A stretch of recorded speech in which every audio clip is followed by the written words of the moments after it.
tugas kelompok yang berjudul Hak Sipil.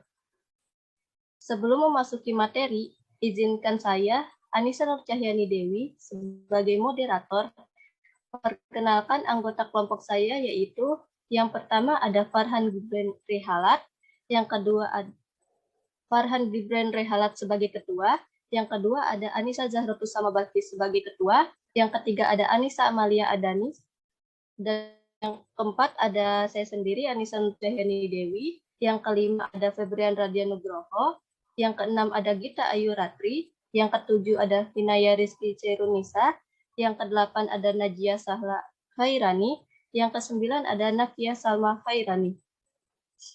Pada presentasi kali ini, kami akan menjelaskan mengenai apa itu hak sipil yang dilindungi, Undang-Undang 1945, hak sipil yang dilindungi oleh Undang-Undang Nomor 39 Tahun 1999, serta kasus dan pasal yang dilanggar.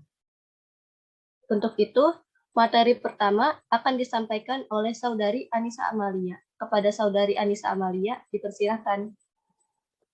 Baik, terima kasih moderator. Saya akan menjelaskan tentang latar belakang dari hak sipil. Hak sipil merupakan suatu hak kebebasan fundamental yang tersedia untuk memenuhi hakikat dari keberadaan masyarakat negara. Arti dari kata sipil yaitu dapat melindungi hak-hak kebebasan seorang individu dari terjadinya pelanggaran yang tidak beralasan dan dilakukan oleh pemerintah atau organisasi swasta, serta dapat menentukan kemampuan seorang individu untuk ikut berpartisipasi dalam kehidupan sipil dan politik negara tanpa adanya diskriminasi. Hak sipil yang tersedia di setiap negara ditanggung secara konstitusional. Hak-hak sipil memiliki beragam jenis untuk setiap negara. Hal ini dikarenakan adanya perbedaan dalam sistem demokrasi. Adapun hak-hak sipil secara umum, yaitu hak kebebasan berbicara, hak berekspresi, hak berpikir, dan hak beragama, serta hak dalam pengadilan yang dilakukan secara adil atau tanpa memihak siapapun. Baik, sekian saya serahkan kembali ke moderator. Baik, terima kasih kepada Saudari Anissa Amalia yang telah memaparkan materinya. Selanjutnya, pemaparan materi hak sipil yang dilindungi Undang-Undang 1945 akan disampaikan oleh Saudara Febrian. Kepada Saudara Febrian, dipersilahkan. Baik, terima kasih kepada moderator. Sebelumnya kita telah mengetahui pengertian dan macam-macam hak sipil secara umum.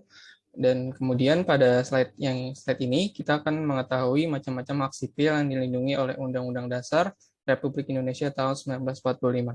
Di antaranya, hak untuk hidup yang dilindungi dalam pasal 28A yang berbunyi setiap orang berhak untuk hidup serta mempertahankan hidup dan kehidupannya, serta juga terkandung dalam pasal 28I ayat 1.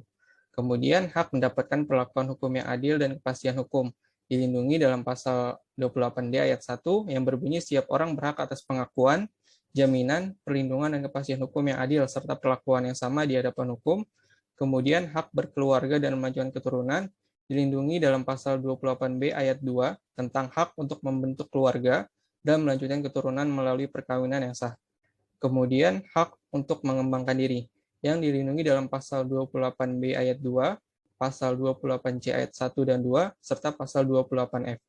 Kemudian hak berkeyakinan dan beragama yang dilindungi dalam pasal 28E ayat 1 dan 2, di mana pada ayat 1 berkaitan dengan hak setiap orang untuk memeluk agamanya. Kemudian hak bebas dari penyiksaan, perlakuan atau penghukuman yang kejam, tidak manusiawi atau merendahkan martabat, dilindungi dalam pasal 28G ayat 1 dan 2, serta yang terakhir hak untuk tidak diperlakukan diskriminatif dalam pasal 28I ayat 2, yang berbunyi setiap orang bebas dari perlakuan yang bersifat diskriminatif atas dasar apapun.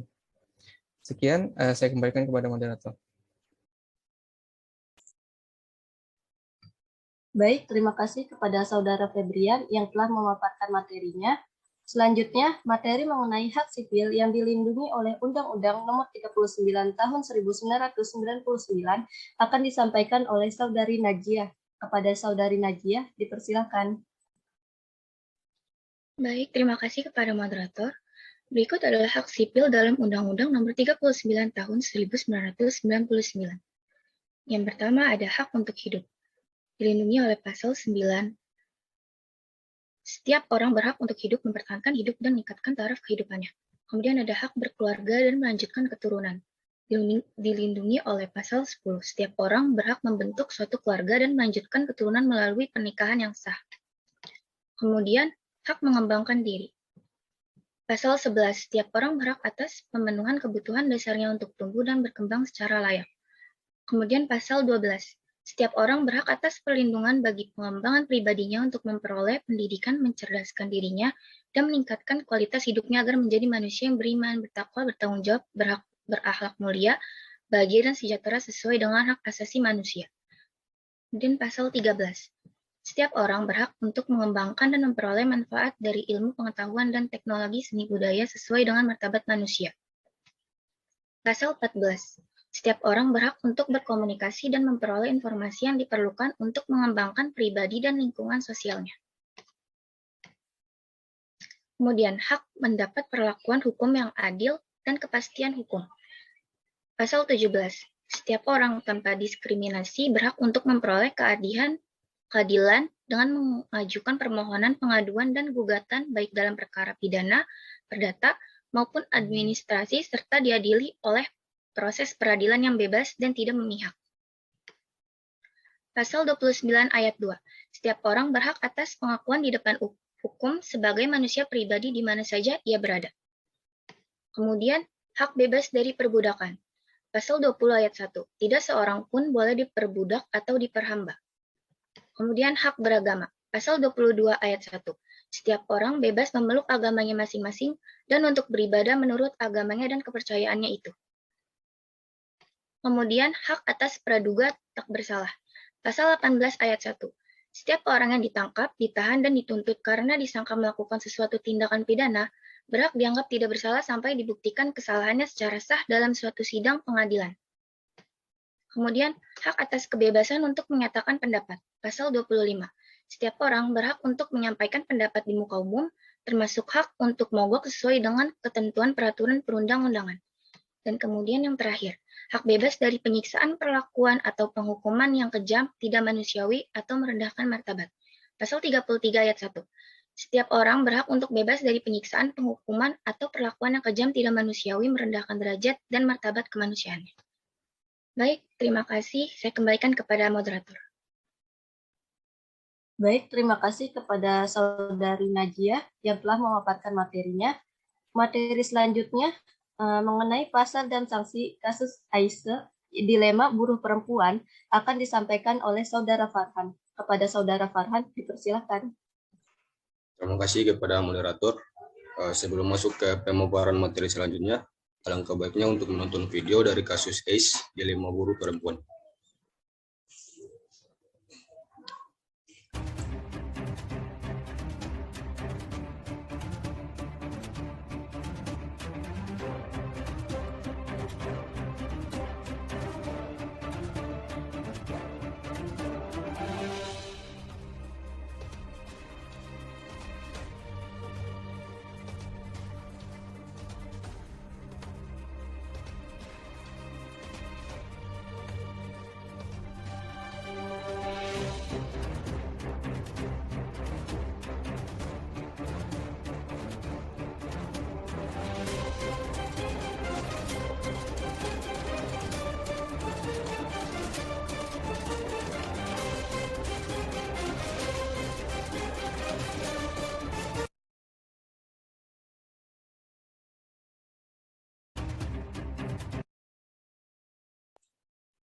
Baik, selanjutnya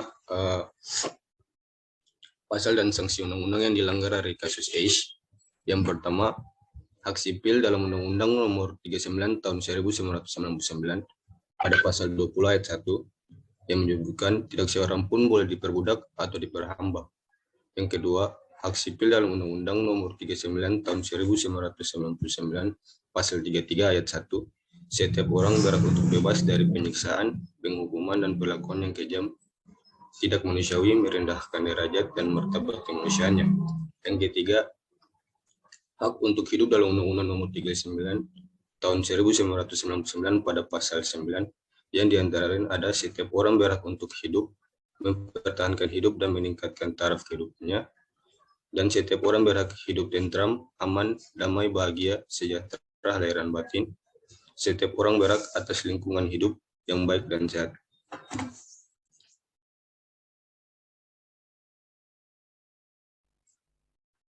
Selanjutnya, sanksi undang-undang yang dilanggar oleh PT Alpen Food Industry, sanksi pidana, dan PT AFI harus memberikan uang pesangon, uang penghargaan masa kerja, dan uang penggantian hak kepada buruh yang diberhentikan. Baik, saya kembalikan kepada moderator. Baik, terima kasih kepada Saudara Farhan yang telah memaparkan materinya. Selanjutnya, materi tentang faktor penyebab pelanggaran kasus Aisyah akan disampaikan oleh Saudari Hinayah. Kepada Saudari Hinayah, dipersilakan. Terima kasih kepada moderator. Di sini saya akan menjelaskan faktor penyebabnya. PT Alpen Food Industry atau AFI melakukan pelanggaran hak sipil bagi perempuan, yaitu salah satu buruh perempuan bernama Elita Trinovianti yang berusia 25 tahun. Memiliki riwayat penyakit endometriosis, sudah berusaha mengajukan pemindahan divisi kerja karena riwayat penyakitnya. Tetapi perusahaan mengancam dan akan menghentikan ia dari pekerjaannya dengan terpaksa Elita terus bekerja dengan bobot yang berlebihan. Ia akhirnya mengalami pendarahan hebat dan terpaksa melakukan operasi kuret di mana jaringan rahimnya diangkat pada bulan Februari tahun 2020. Selain itu, banyak sekali pelanggaran yang dilakukan pada PT AFI ini menurut Sarinah. Buruh perempuan yang sedang hamil baru bisa non-shift atau tidak bekerja kalau usia kandungannya sudah 7 bulan. Sebelum itu masih harus angkat barang berat dan dapat shift atau waktu kerja malam. Ada pula karyawan yang jarinya terpotong, karyawan terkena penyakit bronkitis hingga gangguan pernafasan akibat kebocoran pipa gas. Saya kembalikan kepada moderator. Baik, terima kasih kepada Saudari Hinayah yang telah memaparkan materinya. Selanjutnya, saran penyelesaian kasus Aisyah akan disampaikan oleh Saudari Nakiah. Kepada Saudari Nakiah, dipersilahkan. Baik, terima kasih moderator. Saya akan menyampaikan bagaimana saran dan penyelesaian permasalahan tersebut. Perusahaan Aisyah perlu membuat peraturan yang jelas antar pihak perusahaan yang di mana pihak perusahaan harus menyusun program kerja baru pada pegawai yang hamil agar kejadian ini tidak terjadi lagi. Karena dalam pasal 6 UU No 13 tahun 2003 tentang ketenagakerjaan yang menyebutkan bahwa setiap pekerja atau buruh berhak memperoleh perlakuan yang sama tanpa diskriminasi dari pengusaha. Dan pihak perusahaan perlu mengecek kualitas dan keamanan mesin yang digunakan dalam pembuatan produk perusahaan. Pengecekan rutin harus terjadi agar kebocoran pada mesin-mesin atau pipa tidak terjadi lagi. Karena gas-gas yang terjadi dari kebocoran pipa akan mengganggu kesehatan para pekerja dan juga dapat merusak kualitas produk dari perusahaan Aisyah tersebut. Terima kasih, saya kembalikan kepada moderator. Baik, terima kasih kepada Saudari Nakiah yang telah memaparkan materinya. Selanjutnya, materi tentang pasal dan sanksi kasus polisi memiting mahasiswa pendemo akan disampaikan oleh Saudari Gita. Kepada Saudari Gita, dipersilakan. Baik, terima kasih kepada moderator yang telah memberikan kesempatan untuk saya menyampaikan materi ini.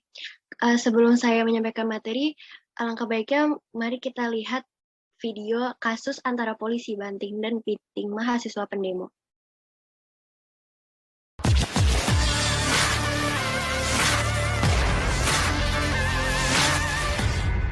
Video seorang oknum polisi membanting mahasiswa saat tengah mengamankan demo di halaman pusat pemerintahan Kabupaten Tangerang Tiga Raksa viral di media sosial.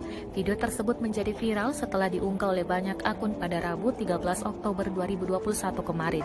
Diketahui, aksi tersebut bermula saat ratusan mahasiswa dari Himpunan Mahasiswa Tangerang atau Himata tengah melakukan aksi demonstrasi dalam rangka peringatan hari ulang tahun ke-389 Kabupaten Tangerang. Namun aksi demonstrasi demonstrasi tersebut berakhir ricuh hingga aparat kepolisian membubarkannya.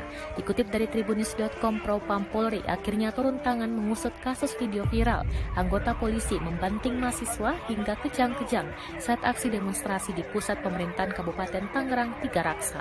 Kepala Divisi Humas Polri, Irjen Argo Yuwono, menyampaikan Propam Polri telah diturunkan ke Polda Banten untuk menyelidiki kasus tersebut.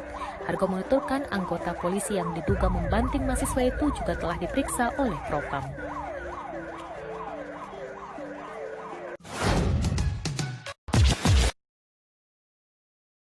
Terkait dengan tindakan yang dilakukan oleh Brigadir NP, menurut kami melanggar hak sipil karena telah menyiksa seorang mahasiswa dengan memakai kekerasan. Pasal dan sanksi hukum yang dilanggar yaitu dalam Undang-Undang Nomor 39 Tahun 1999, Pasal 15 yang berbunyi setiap orang berhak untuk memperjuangkan hak pengembangan dirinya baik secara pribadi maupun kolektif untuk membangun masyarakat, bangsa, dan negaranya. Lalu ada pasal 17, setiap orang tanpa diskriminasi berhak untuk memperoleh keadilan dengan mengajukan permohonan, pengaduan, dan gugatan baik dalam perkara pidana, perdata, maupun administrasi serta diadili melalui proses peradilan yang bebas dan tidak memihak sesuai dengan hukum. Acaranya menjamin pemeriksaan yang objektif oleh hakim yang jujur dan adil untuk memperoleh putusan yang adil dan benar. Lalu ada pasal 25, setiap orang berhak untuk menyampaikan pendapat di muka umum termasuk hak untuk mogok sesuai dengan ketentuan peraturan perundang-undangan.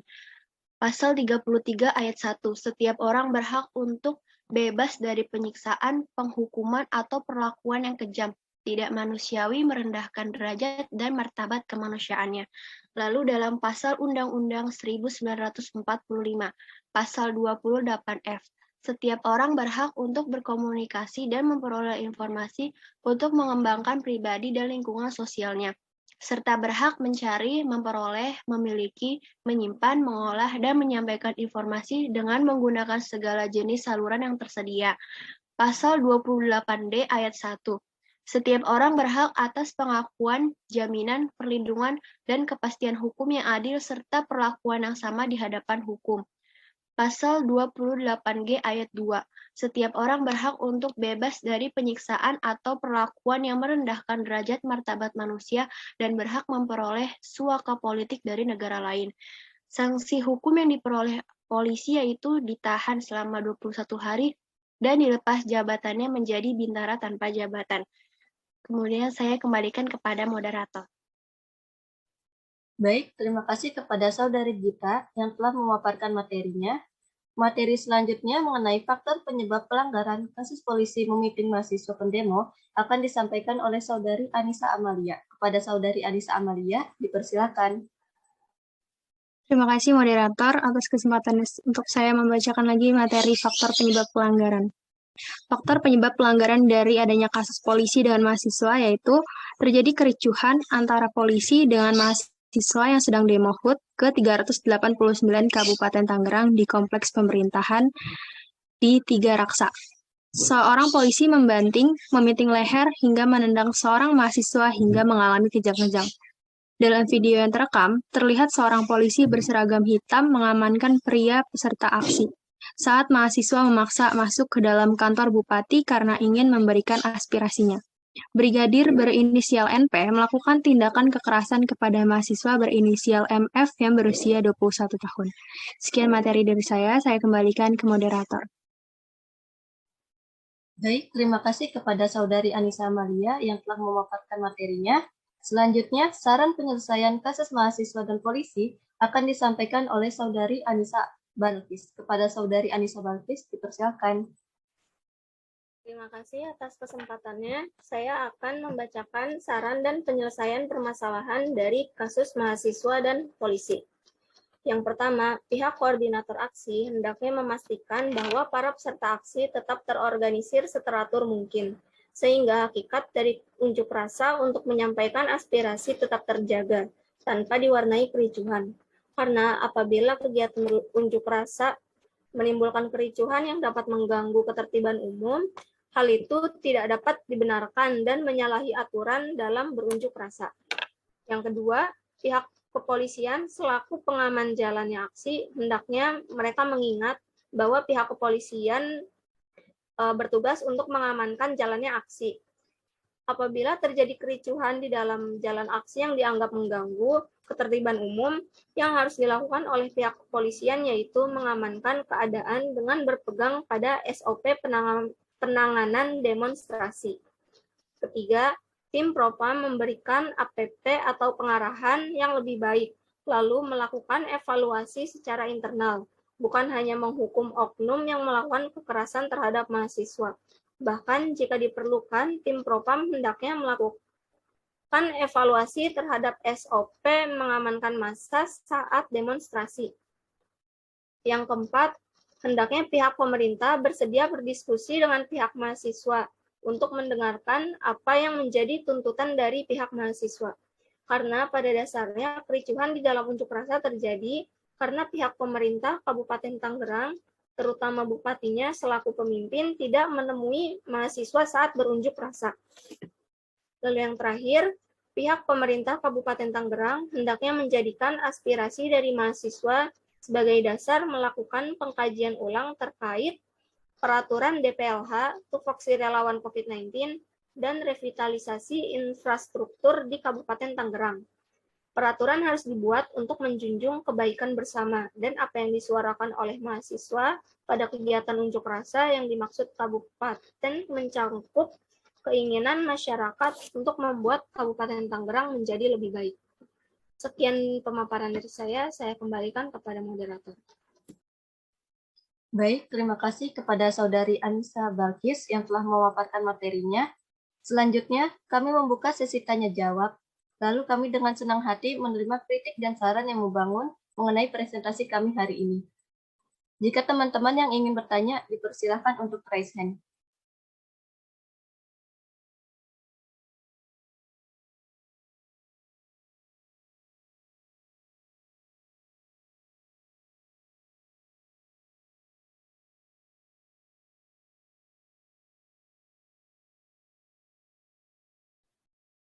Baik, untuk Saudari Anita, dipersilakan. Saya Anita Putri Oktari, perwakilan dari kelompok 4 ingin bertanya. Setiap hak itu biasanya ada batasan hak yang tidak dapat ditunda. Nah, dalam hak sipil ini, apakah ada hak-hak yang tidak dapat ditunda? Jika ada, sebutkan contohnya. Terima kasih. Baik, terima kasih. Pertanyaan kami tampung dulu. Lalu Saudari Early, dipersilakan. Saya Early Siti Sabila Zahra, perwakilan kelompok 2 ingin bertanya, apakah hak sipil dan kebebasan sipil itu berbeda? Terima kasih. Baik, selanjutnya Saudari Aulia Asa, dipersilakan. Baik, saya Aulia dari perwakilan kelompok 5, izin bertanya, dari kasus kedua, apa aja sih poin-poin utama penyebab terjadinya masalah? Terima kasih. Baik, terima kasih. Selanjutnya Saudari Aluya, dipersilakan. Saya Aluya Safira, perwakilan dari kelompok 3, izin bertanya, apakah negara yang demokrasi menjadi dasar kehidupan hak sipil? Terima kasih. Baik, terima kasih. Selanjutnya kepada Saudara Khairul, dipersilakan. Assalamualaikum warahmatullahi wabarakatuh. Saya Khairul dari perwakilan dari kelompok 5, izin bertanya. Jadi kan di slide yang dibacakan oleh Saudara Pen dan Najiah tadi ya, itu ada undang-undang tentang setiap orang tuh berhak mendapatkan kebebasan dari adanya penyiksaan. Nah, yang ditanyakan itu apa aja bentuk dalam penyiksaan dalam kata itu. Terus apakah berbentuk fisik atau yang lainnya. Terus apa saja yang bisa kita gugat atau hal yang kecil tapi sifatnya memaksa. Karena itu kan pemaksaan kan sudah melanggar hak sipil. Contohnya seperti ini, seperti mahasiswa dipaksa mengikuti program tertentu dan itu di luar akademik, mungkin Sekian. Baik, terima kasih kepada Saudara Khairul Rizal. Kita akan mendiskusikan jawabannya terlebih dahulu.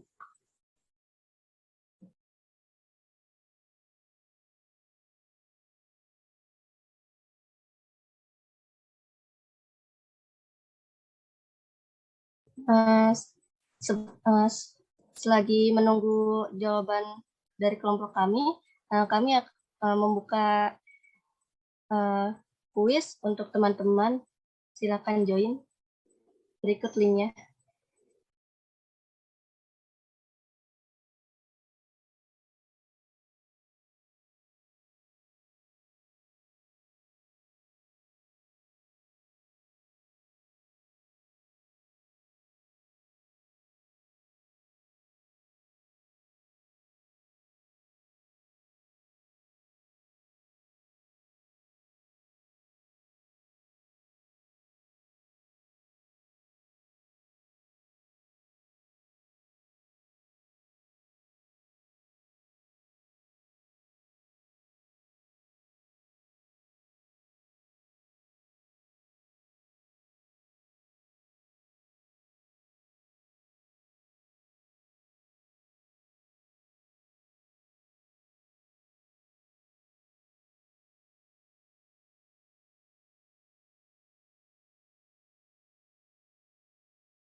Ayo teman-teman, ada lagi yang mau join? Kuisnya berhadiah loh. Yang menang di kuis juga nanti dijadikan notulensi ya, ada nilai tambah ya kelompok 1. Baik, Bu. Jadi yang ikut kuis ini sebagai salah satu poin tambahan juga teman-teman, selain tadi ditawarkan hadiah juga ya dari kelompok 1.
Ada lagi teman-teman, sebentar lagi kita akan mulai.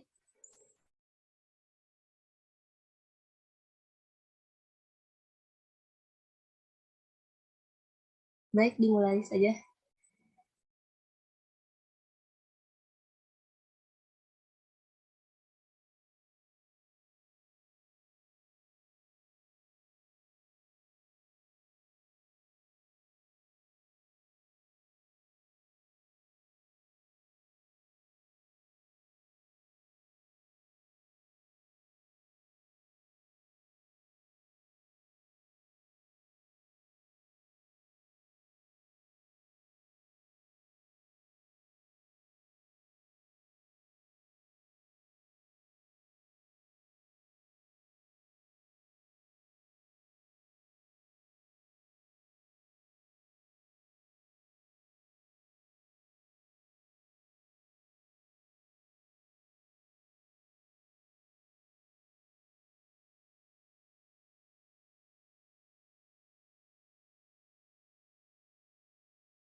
Ya, gimana ya? Ini siapa itu yang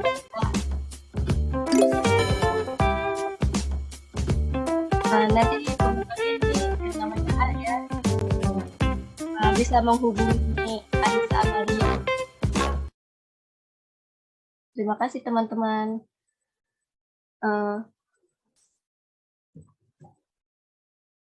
Bagi teman-teman yang sudah mendapatkan jawabannya, boleh langsung dijawab ya pertanyaan teman-temannya.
Baik, Assalamualaikum warahmatullahi wabarakatuh. Saya akan menjawab pertanyaan dari Early. Apakah hak sipil dan kebebasan sipil itu berbeda? Hak sipil dan kebebasan sipil itu berbeda. Hak sipil merupakan hak terhadap individu yang wajib untuk dilindungi, mendapat perlakuan hukum yang adil, dan kepastian hukum. Hak seseorang untuk hidup tanpa penyiksaan dan lain-lain sesuai yang telah kami sampaikan dalam Undang-Undang 1945 dan Undang-Undang Nomor 39 Tahun 1999 tadi. Dan hak sipil ini mengacu pada hukum yang telah diberikan oleh pemerintah. Sedangkan kebebasan sipil merupakan kebebasan kita dalam berkumpul, berkeyakinan, kebebasan berbicara, dan lain-lain. Dan kemudian, kebebasan sipil mengacu pada hukum yang ditetapkan suatu komunitas yang diberlakukan oleh Bill of Rights. Bagaimana, Early? Iya, sudah jelas. Terima kasih.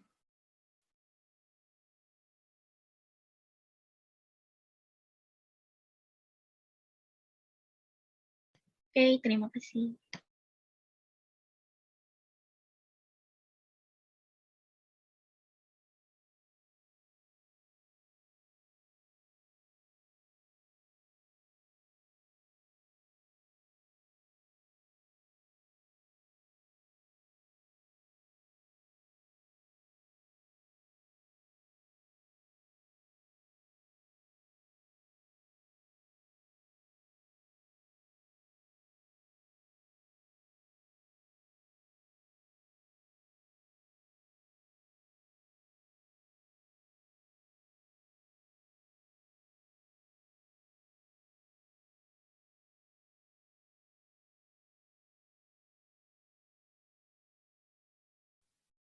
Baik, saya akan menjawab pertanyaan dari Aloya Safira. Pertanyaannya yaitu, apakah negara yang demokrasi menjadi dasar kehidupan hak sipil? Jawabannya benar, karena pemerintahan demokratis merupakan sistem pemerintahan yang berdasarkan pada kedaulatan rakyat atau warga sipil. Prinsip negara demokratis memuat jaminan hak, terutama hak sipil, hak-hak dijamin berdasarkan hukum internasional. Kehidupan masyarakat yang demokratis ini sangat ditentukan oleh pola hubungan negara dan masyarakat yang baik. Sekian jawaban dari saya. Apakah terjawab, Aulia Safira? Iya, sudah terjawab, Anissa Amalia.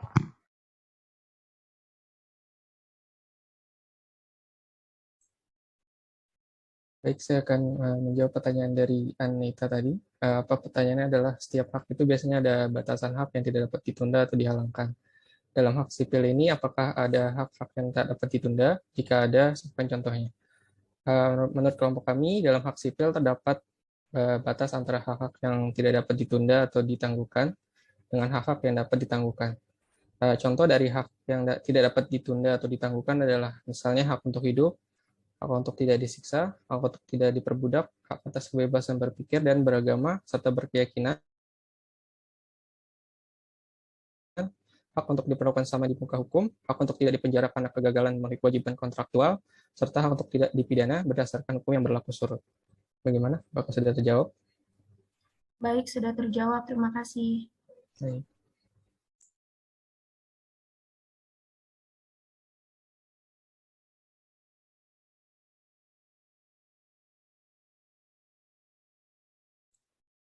Assalamualaikum warahmatullahi wabarakatuh. Saya akan menjawab pertanyaan dari Khairul. Setiap orang itu berhak mendapatkan kebebasan dari adanya penyiksaan. Dalam hal ini, apakah masuk ke dalam hak sipil? Ya, hal ini masuk ke dalam hak sipil, yaitu hak bebas dari penyiksaan, perlakuan, atau penghukuman dengan kejam, dan lebih jelasnya tertulis pada pasal 28G ayat 2 yang menyatakan bahwa setiap orang berhak untuk bebas dari penyiksaan atau perlakuan yang merendahkan derajat, martabat manusia, dan berhak memperoleh suaka politik dari negara lain. Terus penyiksaannya tidak hanya dalam berbentuk fisik, tapi juga seperti kata-kata atau kayak contohnya seperti mahasiswa dipaksa mengikuti program tertentu dan itu di luar aktivitas akademik. Ya, itu bisa. Kayak contoh lainnya juga kayak pencemaran nama baik itu bisa dituntut dan itu bentuknya bukan penyiksaan fisik.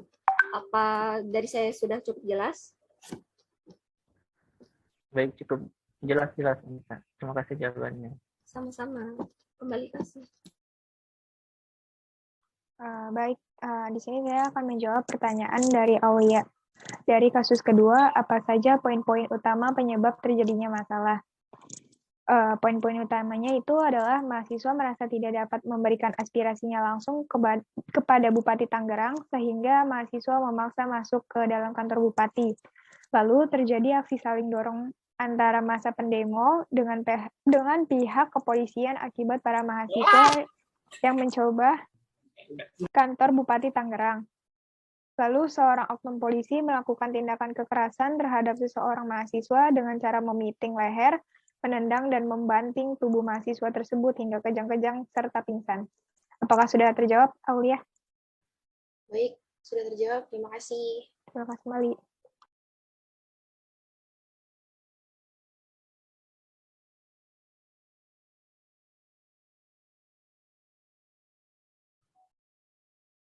Baik, pertanyaan semuanya sudah terjawab.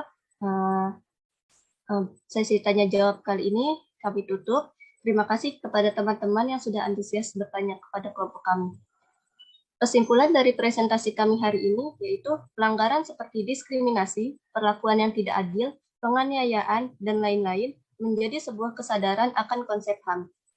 Hak sipil perlu kita tegakkan karena hak ini untuk melindungi individu dari penyalahgunaan kekuasaan dari penguasa. Pada prinsipnya, setiap negara demokratis memuat jaminan hak termasuk hak sipil ini sendiri. Kehidupan masyarakat yang demokratis ini sangat ditentukan oleh pola hubungan negara dan masyarakat yang baik.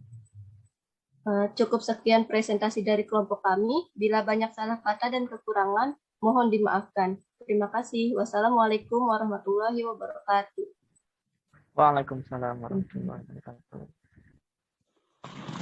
Baik, terima kasih. Kita berikan tepuk tangan secara virtual terlebih dahulu mungkin kepada kelompok 1.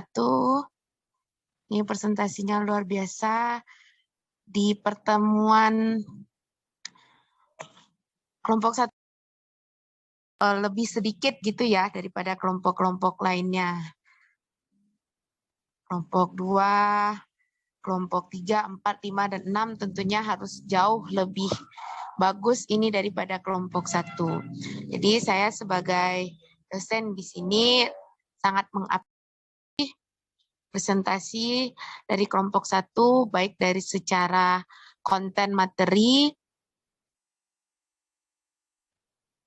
terus kreativitas dalam menyajikan, dan yang terakhir yang perlu saya apresiasi sekali bagaimana kelompok 1 itu secara sistematis, baik dari segi moderator, pemateri, maupun segi sesi tanya jawab itu bisa tersampaikan dengan ringkas, jelas, dan padat. Ini suatu teknik komunikasi yang luar biasa bagus menurut saya ya.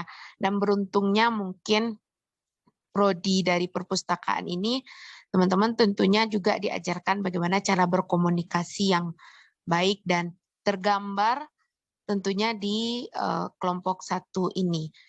Mungkin di fakultas lain, bagaimana cara menyampaikan, karena mungkin tidak ada mata kuliahnya ya, tapi untuk semester, untuk prodi perpustakaan, saya lihat di kurikulumnya ada itu komunikasi terapan, bahkan ada yang psikologi komunikasi, dan tentunya teknik komunikasi dan public speaking ini adalah skill yang pertama yang dibutuhkan seorang lulusan di luar yang tadi yang secara akademis misalnya IPK-nya 4, tapi ada skill-skill tertentu yang poin tertinggi itu adalah kalau dibutuhkan lulusan sarjana itu salah satunya komunikasi.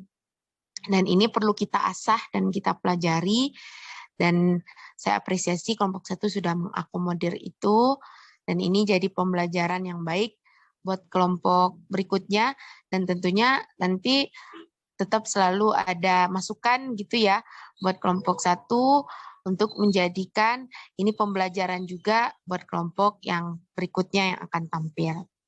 Yang perlu saya coba tambahkan, tentunya kita belajar mengenai konsep hak asasi manusia ya, yang ternyata hak asasi manusia itu setelah kita uraikan ternyata macam-macam, ada hak asasi sipil, politik, hukum, ekonomi, sosial, bahkan dan budaya. Jadi kalau kita berbicara konteks HAM ternyata itu luas. Dan ternyata kalaupun mau kita pelajari lebih spesifik, banyak cabang-cabangnya. Gitu ya. Sedangkan pada saat sekarang, masing-masing orang itu selalu berbicara itu dikit-dikit tuh HAM. Dikit-dikit HAM yang terambil, atau HAM-nya yang dikurangi, atau HAM-nya yang dirampas. Yang perlu kita garis bawahi sebenarnya apa sih itu konsep hak asasi manusia itu. Dan kapan kita boleh mengatakan bahwasanya hak asasi manusia ini kita telah dirampas atau diambil. Sekarang semua orang rata-rata bahkan dikit-dikit mengatakan gampang, oh ini telah merenggut hak sipil seseorang, hak ekonomi, hak sosial, hak budaya. Ternyata sebenarnya hak asasi manusia itu kapan? Yang perlu kita garis bawahi, kita sudah belajar mengenai Pancasila gitu ya. Dan kita memang di Pancasila itu sesuai sila pertama, hak asasi manusia ini dalam pengertiannya di pasal 1 Undang-Undang 39 tahun 1999 tentang hak asasi manusia. Hak asasi manusia itu adalah hak yang melekat pada hakikat dan keberadaan manusia sebagai makhluk Tuhan yang Maha Esa, yang wajib dihormati, dijunjung tinggi, dan dilindungi oleh negara, hukum, pemerintahan, dan setiap orang demi kehormatan serta perlindungan harkat dan martabat manusia. Dan kalau untuk hak asasi manusia di Indonesia, dilindungi di dalam Undang-Undang Dasar 1945 itu di pasal 28A sampai 28J gitu ya. yang ditutup bahwasanya di pasal 28J itu adalah setiap warga negara juga wajib, coba semuanya saya juga mau nyari, pasal 28J Undang-Undang Dasar 1945, di mana ayat 2 itu mengatakan bahwasanya kewajiban setiap orang itu dalam menjalankan haknya dan kebebasannya harus tunduk kepada pembatasan yang ditetapkan dengan undang-undang. Terus memenuhi tuntutan yang adil sesuai dengan pertimbangan moral, nilai-nilai agama, keamanan, dan ketertiban umum dalam suatu masyarakat demokratis. Jadi seseorang dianggap melanggar HAM itu ketika dia sudah bertentangan dengan pertimbangan moral, bertentangan dengan nilai-nilai agama, bertentangan dengan keamanan dan ketertiban umum, baru kita bisa mengatakan setiap orang itu dia melanggar HAM. Tapi sejauh tidak bertentangan dengan pertimbangan moral, nilai-nilai agama, keamanan dan ketertiban umum, itu tidak bisa kita mengatakan bahwasanya itu adalah pelanggaran HAM. Pelanggaran HAM itu sendiri, kan kita punya pengadilan HAM ya teman-teman. Pengadilan HAM itu tadi peradilan HAM itu hanya dibuka untuk 2 kasus pelanggaran HAM. Kasus pelanggaran HAM apa saja? Pelanggaran HAM yang termasuk genosida dan pelanggaran HAM terkait dengan kemanusiaan. Jadi 2 kejahatan pelanggaran HAM itu yang bisa kita akhirnya sidangkan di Pengadilan Hak Asasi Manusia yang bersifat ad hoc atau sementara.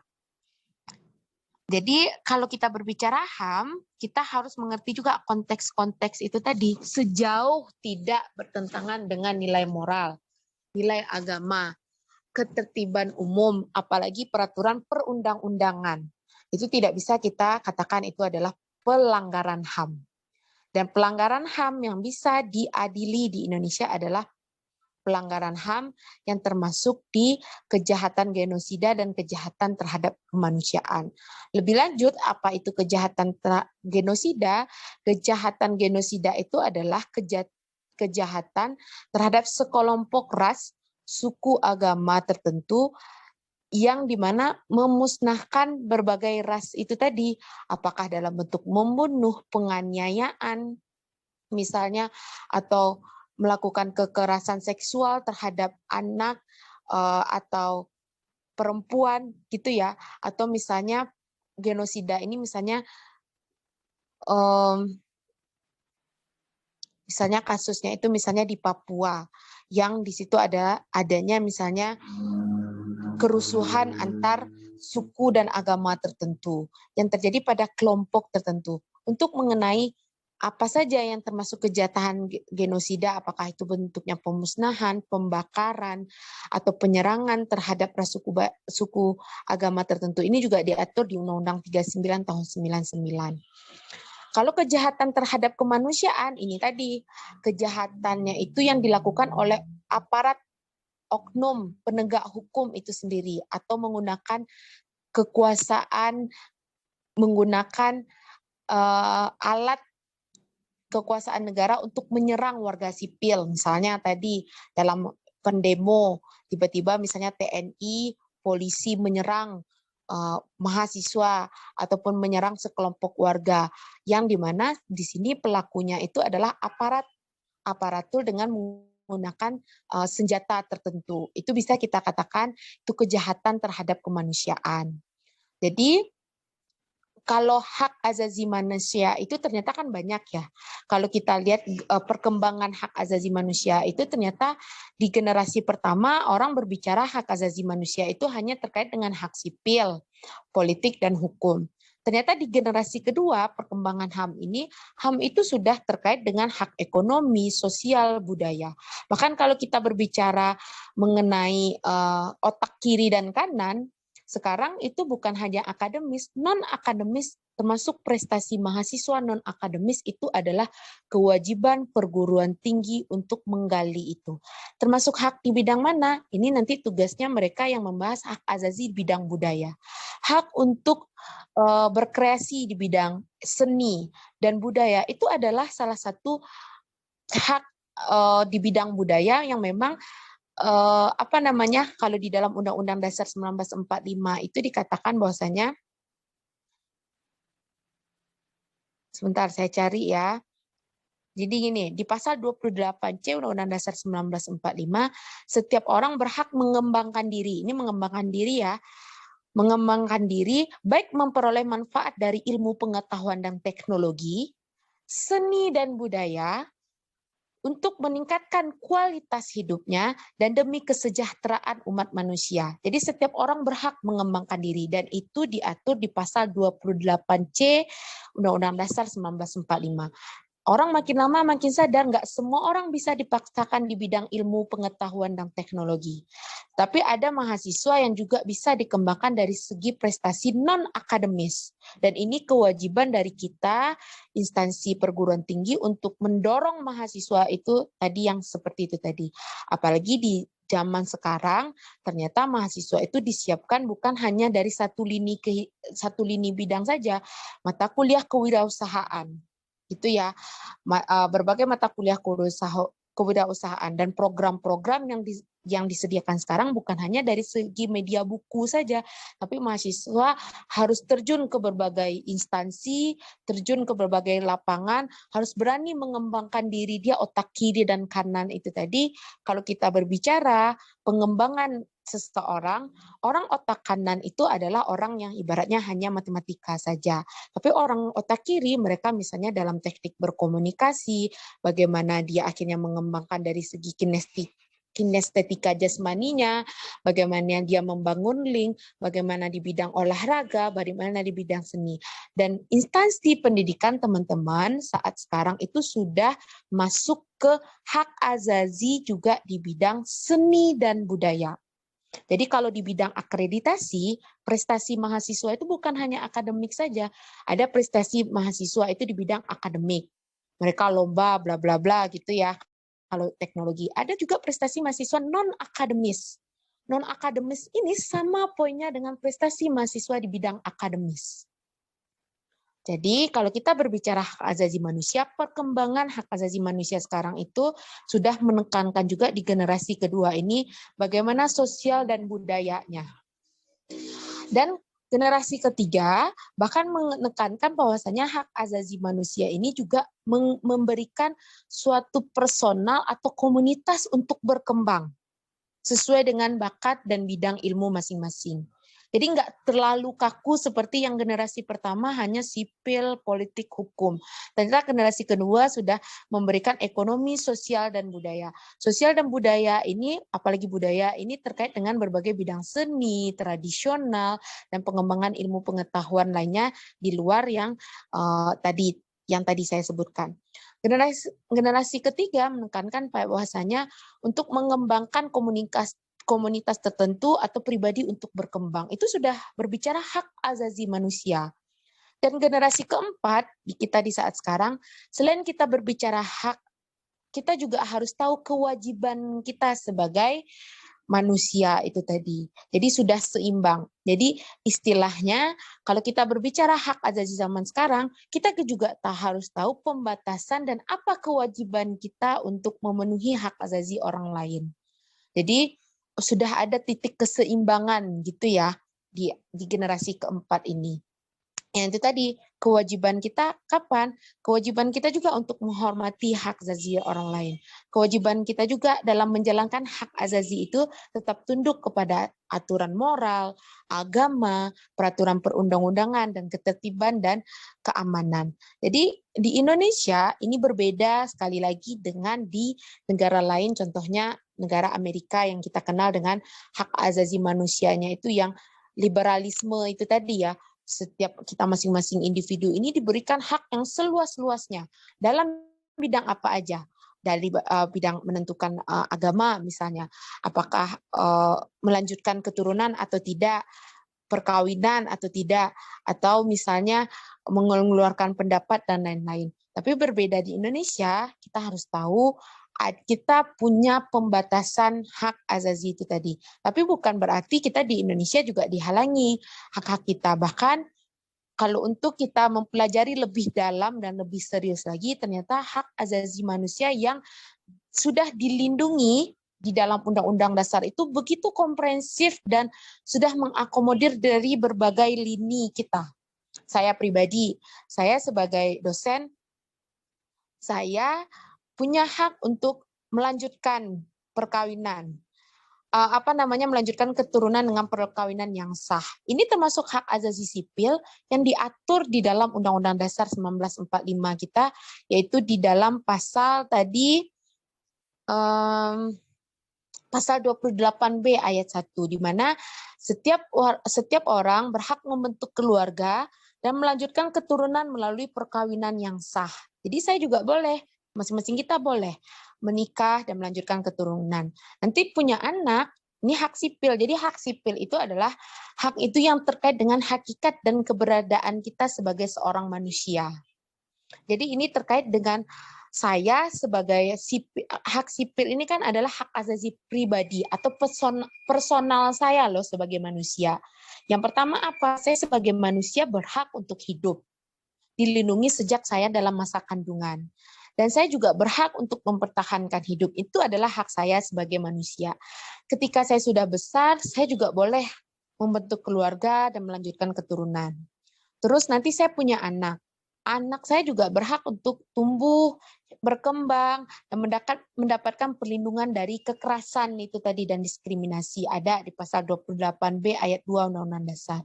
Terus hak saya juga untuk memilih agama. Untuk nantinya saya memilih di mana saya bertempat tinggal, itu adalah hak asasi saya secara pribadi. Hak untuk saya tidak disiksa, gitu ya. Itu adalah hak saya secara pribadi. Dan ini adalah konteksnya hak asasi sipil itu adalah hakikat keberadaan kita sebagai makhluk individu, sebagai seorang manusia. Saya sebagai seorang manusia, sebagai warga negara Indonesia, saya berhak menentukan apa agama saya. Saya berhak menentukan di mana saya akan hidup dan tinggal. Saya berhak melanjutkan keturunan. Saya juga berhak akan menentukan nantinya anak saya tumbuh dan kembangnya seperti apa. Dan saya harus mempunyai hak untuk tidak didiskriminasi, tidak mendapatkan penyiksaan dan kekerasan, baik secara seksual maupun secara verbal, anak dan saya. Dan saya juga berhak nantinya akan menentukan status kewarganegaraan saya. Kenapa? Hak asasi sipil ini tentu saja tiba-tiba saya pengen nantinya akan pindah warga negara. Itu juga boleh hak asasi saya untuk apakah pindah menjadi kewarganegaraan lain. Jadi teman-teman mulai dari sekarang harus paham, hak sipil ini adalah terkait keberadaan kita sebagai individu, sebagai manusia. Kalau misalnya kita lihat banyak di Indonesia yang perkawinan campuran, yang sampai 18 tahun belum ditentukan itu dia akan memilih apakah warga negara ibunya atau bapaknya. Misalnya ibunya anggaplah dari WNI, bapaknya warga negara asing. Dan sampai 18 tahun si anak ini masih misalnya dia secara KTP mungkin dia memilih agama ibunya. Tapi sampai 18 tahun si anak ini nantinya wajib memilih apakah ikut kewarganegaraan yang mana. Karena sistem kita di Indonesia, kita tidak boleh satu orang itu memilih dua kewarganegaraan. Jadi kita bukan sistemnya dwi kewarganegaraan, tapi kita sistemnya adalah kewarganegaraan tunggal. Jadi misalnya anggaplah si Cinta Laura gitu ya, atau siapa artis-artis yang nikah dengan warga negara asing. 18 tahun anaknya harus memilih ikut kewarganegaraan mana, apakah warga negara Indonesia ataupun ikut kewarganegaraan ayahnya. Dan si anak itu juga boleh memilih ikut agama siapa, apakah agama orang tuanya atau si ibu atau si bapak. Ataupun bahkan si anak ini akhirnya memilih bahwasanya 18 tahun itu dia berdomisilinya bukan di Indonesia lagi, tapi domisilinya ikut di kewarganegaraan bapaknya. Itu adalah hak asasi sipil yang kita tidak boleh membatasi untuk itu terhadap keberadaan dia sebagai seorang manusia. Paham ya? Jadi hak sipil seperti itu. Dan hak sipil ini termasuk juga untuk mengembangkan diri juga. Nggak bisa zaman sekarang itu anak dipaksakan untuk mengembangkan diri sesuai dengan kemauan orang tua, tidak. Karena kembali lagi untuk otak itu terbagi dua, ada otak kiri dan kanan. Dan anak yang cerdas itu adalah bagaimana menyeimbangkan otak kiri dan kanannya ini secara baik. Itu yang harus diseimbangkan. Tapi tentu saja tidak ada yang dari awal itu memang kita itu masing-masing dianugerahkan oleh Sang Pencipta itu bakat alamiah itu kita ini mengarah kemana? Kalau saya misalnya arahnya otak kiri. Orang otak kiri itu mereka cenderung suka bersosialisasi, suka di bidang seni, mereka suka berbicara, teknik komunikasinya mungkin mereka suka lebih bagus, tapi dia ada kelemahan di otak kanan, dia menghitung, matematika dia agak lemah, sistematis bekerja itu tidak. Tapi orang otak kiri juga harus menyeimbangkan juga ke otak kanan, karena dalam hal-hal tertentu dibutuhkan ketelitian, ketekunan, itu juga dibutuhkan, sehingga otak kiri dan kanannya bisa tumbuh lebih seimbang. Orang otak kiri juga seperti itu, orang otak kiri cenderung lebih serius, cenderung kalau 1 + 1 itu benar-benar harus 2. Mereka agak kurang mampu untuk untuk berkomunikasi dengan masyarakat luas gitu.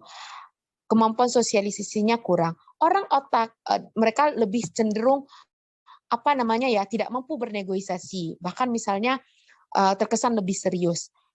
Orang anak otak kiri juga harus mampu lebih santai lagi, diarahkan skill berkomunikasinya sehingga memang akhirnya saling melengkapi antara kiri dan kanan itu. Inilah yang memang hak azazi ini tidak bisa dipaksakan terhadap setiap manusia. Tetapi memang tugas perguruan tinggi lah untuk menyeimbangkan itu. Jadinya kalau kita dulu meskipun kita perguruan tinggi, jadi berbagai kayak saya hobi nyanyi, saya hobi karaokean. Ketika ada lomba paduan suara, saya sekarang pembina SMAKA. Saya juga mendorong anak-anak kedokteran, anak-anak TI, bahkan sekarang yang jadi ketua SMAKA itu anak FTI. Kalau dia mau mengembangkan seni dan bakat dia, saya dukung. Bahkan misalnya sekarang itu kita lagi bikin proposal untuk pengembangan komunitas ini. Jadi Dikti menyediakan dana, yang penting kita bikin proposal komunitas ini apakah menunjang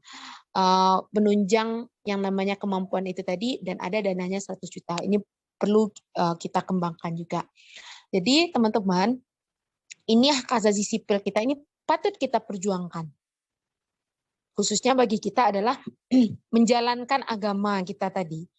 Hak memilih agama dan menjalankan agama menjalankan ibadah sesuai agama dan kepercayaannya itu tadi termasuk adalah hak sipil kita. Apalagi misalnya kita umat muslim saat sekarang. Kita wajib juga untuk memperjuangkan agama kita ini tadi.